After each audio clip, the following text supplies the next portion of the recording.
Guys, pauwi na tayo. At dahil kulang na tayo sa oras, ito naman ay pwede natin balikan. Wala talaga sa plano to. Tignan nyo, dito tayo sa Ibas, Zambales. Merong ganitong lugar. So ito yung bahagi na okay yung daan, pababa siya. So nasa mataas akong bahagi ito. So siguro pagka may oras, balikan natin yung mga trail doon. May magandang pahingahan tsaka spot doon sa looban. So tara, balik tayo.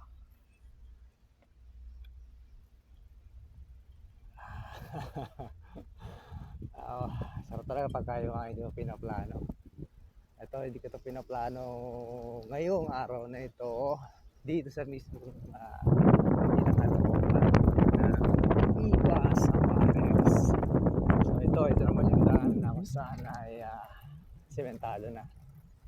Walang problema sa mga four wheels, pero doon sa may looban kanina medyo mahirap to. No trespassing. Yan. Okay. So kanina may isa dito na nasa loob natin, jogging siya.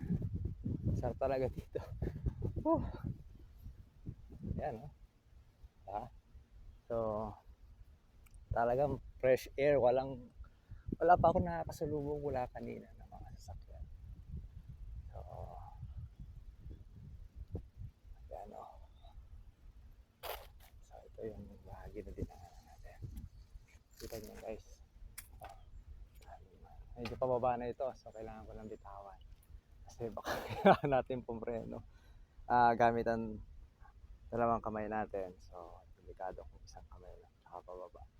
So muli, kita tayo sa ating pag-explore dito sa ating mahal na Ibas, Zambales.